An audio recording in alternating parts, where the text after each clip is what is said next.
여러분 안녕하십니까? 뉴스룸을 시작하겠습니다. 연휴 딱 절반이 지났는데 벌써부터 수도권으로 향하는 차량 행렬로 도로 곳곳에 정체가 이어지고 있습니다. 지금 상황은 어떤지 취재 기자 연결해 알아보겠습니다. 최현수 기자, 지금 나간 곳이 휴게소죠. 지금 어디 나가 있죠? 네, 저는 지금 서울로 들어오는 마지막 휴게소인 죽전 휴게소에 나와 있습니다. 지금 제 뒤를 보시면요. 귀경길 차량들로 주차장이 가득한 상황인데요. 오늘 휴게소엔 귀경객들이 줄을 서서 간식을 사 먹기도 했습니다. 그리고 3355 모여서 벤치에 앉아 쉬는 시간을 갖기도 했습니다.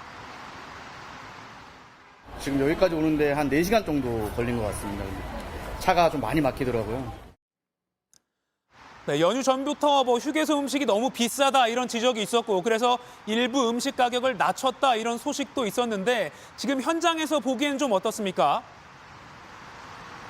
네, 휴게소 음식 가격 여전히 비싸다라는 평가가 많았습니다. 사실 이런 이야기는 꾸준히 지적이 되어 왔는데요. 명절 연휴를 앞두고는 도로공사가 전국에 있는 휴게소 100여 곳의 음식을 일부 값을 내렸습니다.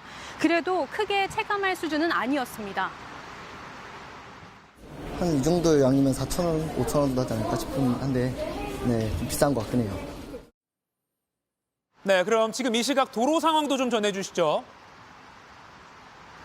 네, 귀경길 정체는 점점 심해지고 있습니다. 제가 오후 동안 계속 이곳에서 나와서 상황을 살펴보고 있는데요. 오후 4시에서 5시 사이 정체가 가장 심했습니다. 이 정체는 내일 새벽 1시가 되어서야 풀릴 것으로 보입니다. 네, 연휴가 길다 보니까 이제야 고향으로 내려가는 분들도 있을 것 같은데요. 네, 연휴가 긴 만큼 이제서야 뒤늦게 서울에서 고향으로 내려가는 차량도 제법 많습니다. 서울로 가는 길만큼이나 귀성길 차량도 정체가 심한데요. 도로공사는 오늘 귀성길 정체가 낮 12시에 가장 심했다라고 말했습니다. 지금도 차량이 많기 때문에 목적지에 따라서 소요 시간이 어느 정도 걸리는지는 검색을 직접 해보셔야 될 것 같습니다. 지금까지 죽전 휴게소에서 JTBC 최현수입니다. 추석 연휴 3일째인 오늘도 경찰과 소방은 할 일이 많았습니다. 식당과 다가구 주택이 불에 타고 어느 교통사고 현장에선 사고를 낸 운전자가 사라지기도 했습니다. 사건 사고 소식 연지환 기자입니다.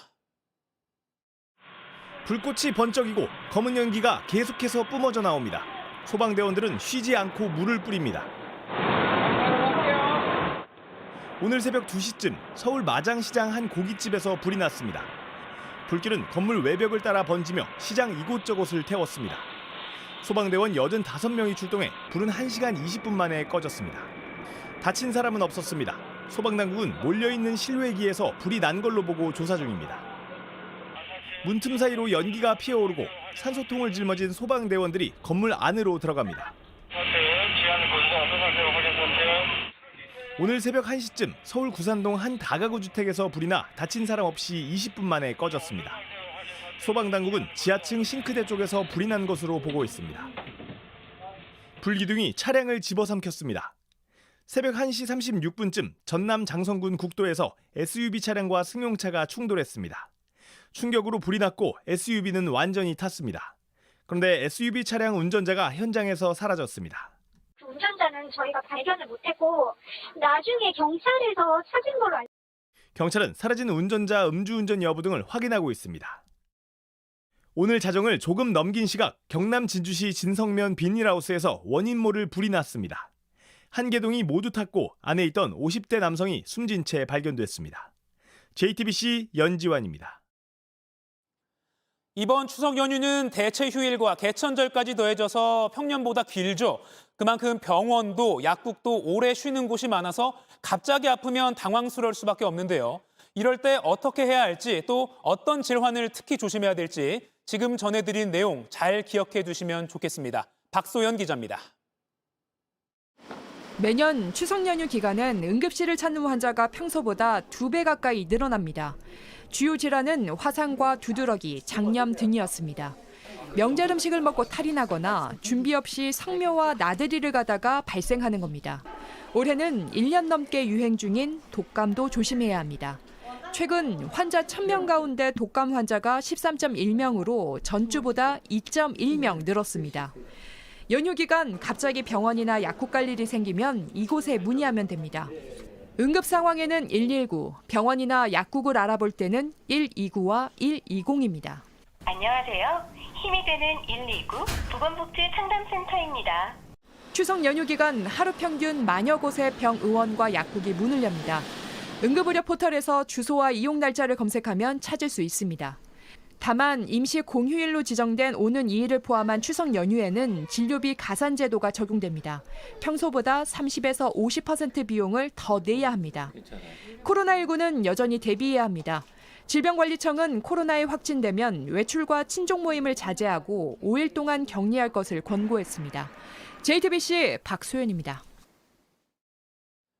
물가가 좀 내려갔다는 소식이 언제 있었나 싶을 만큼 올랐다는 뉴스만 계속 전해드리는 것 같은데 또 오른다는 소식입니다. 라면, 떡볶이 값이 그간 많이 오른 걸로 나타났는데 내일부터는 유제품 가격도 오릅니다. 공다솜 기자입니다. 굴비는 25,000원 하던 게 35,000원, 10,000원이 올랐고 꼬지 끼는 거 2,500원 하던 게 3,500원. 그렇게 많이 올랐어. 올해 대형마트에서 추석 상차림장을 보면 30만 원이 훌쩍 넘게 들었습니다. 그래도 차라리 해먹는 게 싸다는 얘기가 나옵니다. 외식 물가는 더 많이 올랐습니다. 8월 외식 물가 상승률은 5.3%로 3.4%인 평균 물가 상승률보다 더 크게 뛰었습니다. 27개월째 평균 물가 상승률을 웃돌고 있습니다. 1년 새 가장 많이 오른 건 피자와 떡볶이, 김밥, 라면입니다. 저렴하게 한 끼 해결하는 서민 음식 가격이 줄줄이 오른 겁니다. 떡볶이가 2,500원이었던 것 같은데 요즘엔 한 4,000원 정도 하는 것 같고, 그리고 막 브랜드 있는 떡볶이 같은 경우에는 10,000원, 20,000원대 하니까. 당장 내일부터는 흰 우유와 치즈 등 유제품 가격이 오릅니다. 지난 8월 마시는 우유 원유 가격이 리터당 88원, 가공제품 원유 가격은 리터당 87원 올랐습니다. 이 인상분이 소비자 가격에 본격적으로 영향을 미치기 시작합니다. 우유 회사들은 1리터짜리 흰우유 가격을 4에서 6%가량 올릴 예정입니다. 우유가 들어가는 다른 제품도 가격이 오를까 걱정입니다. 우유값이 오르면은 거기에 커피에도 들어가고 아이스크림에도 들어가고 이런 게 같이 오를까 봐 조금 걱정이 되긴 합니다. 먹을거리부터 치솟은 국제유가, 인상을 논의 중인 전기요금까지 10월부터 생활물가가 본격적으로 오르는 것 아니냐는 우려가 나옵니다. JTBC 공다솜입니다. 부엌칼 말고 긴 칼이나 권총 같은 무기류는 당국에 미리 신고하지 않으면 사용하는 건 물론이고 갖고 있는 것만으로도 불법입니다. 흉악범죄에 악용될 수 있기 때문이죠.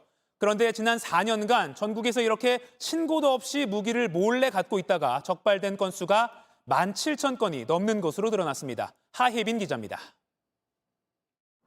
지난해 11월 충북 청주에서 60대 남성이 가게에 침입해 물건을 훔치다 적발됐습니다. 당시 이 남성은 가게 주인과 경찰관에게 가스총을 쐈습니다. 같은 해 1월 경남 진주에선 사실혼 관계 여성과 싸우다 벽을 향해 공기총을 쏘고 자해까지 한 남성이 붙잡혔습니다. 모두 당국에 신고하지 않은 불법 무기로 범행을 저질렀습니다. 지난 2019년부터 올해 7월까지 전국에서 적발된 불법 무기류는 총 17,000여 건에 달합니다. 총기나 도검, 전기충격기 등인데 작년 한 해에만 6,000건 넘게 적발됐습니다. 관련 사건 사고 사례도 늘어나는 추세입니다. 매년 5건 안팎이었는데 작년엔 8건으로 특히 많았고 이 중 절반은 인명피해도 있었습니다. 현행법상 불법 무기는 중고거래를 하거나 관련 게시글을 올리는 것만으로도 처벌받을 수 있습니다. 실제로 방송통신위원회는 유튜브 등 소셜미디어에 올라온 불법 무기류 관련 게시글을 매년 수백 건 넘게 단속하고 있습니다. 각종 이런 불법 무기들, 이제는 특단의 대책이 필요한 상황이고요. 정부 차원에서 보다 어떻게 정책적으로 이런 것들을 좀 저감할 수 있을지 머리를 맞대고. 경찰청은 9월 한 달 동안 불법 무기류 자진 신고를 받았고 10월부터는 집중 단속에 들어갑니다. JTBC 하혜빈입니다. 우리나라에서 사과 산지하면 떠오르는 곳이 대구 경북인데 재배 지역이 줄고 있습니다. 수십 년 뒤엔 국내산 사과 이 자체를 찾아보기 어려울 수 있다, 이런 우려까지 나옵니다. 대체 무슨 이유일까요? 윤두열 기자 리포트로 확인하시죠. 추석 앞둔 대목이지만 과일 가게는 한산합니다. 많이 올랐어. 다 말라 죽고 이랬다가 비싸다. 봄철엔 저온, 여름철 호우 같은 기상이변으로 출하량이 급감했기 때문입니다.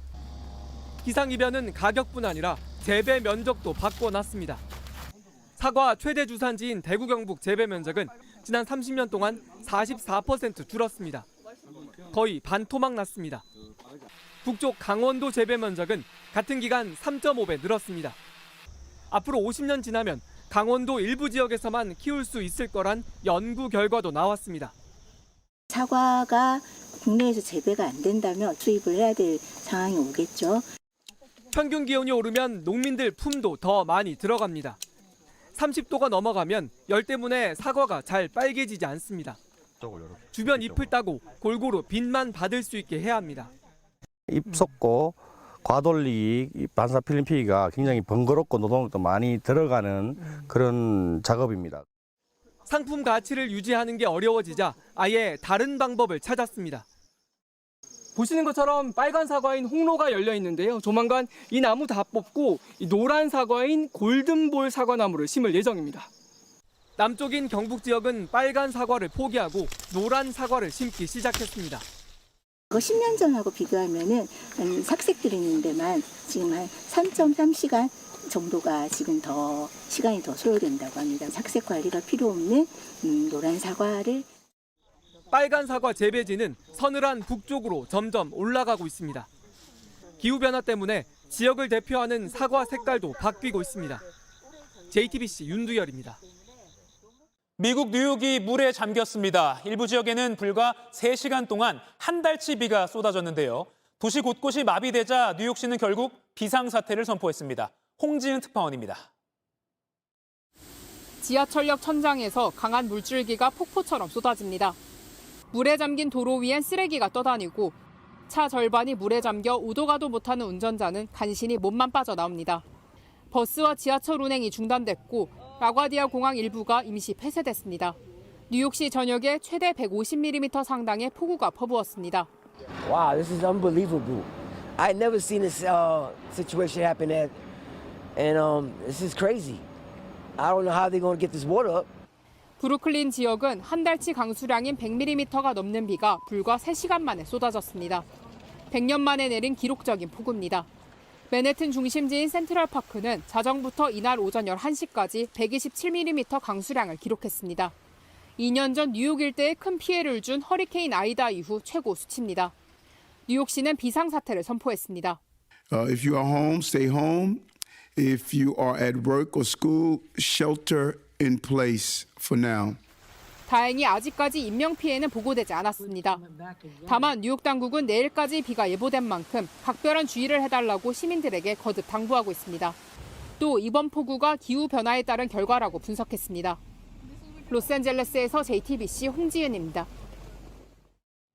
연휴 넷째 날이자 일요일인 내일은 전국이 대체로 맑겠습니다. 강원 동해안과 울릉도, 독도엔 내일 오전 5mm 안팎의 비가 올 걸로 보입니다. 내일 아침 최저 기온은 서울 13도, 대전 14도로 오늘보다 쌀쌀하겠고 낮에는 서울, 광주가 23도, 부산이 25도까지 오르며 일교차가 10도 이상 벌어지겠습니다. 9월의 마지막 날 저희가 준비한 소식은 여기까지입니다. 고맙습니다.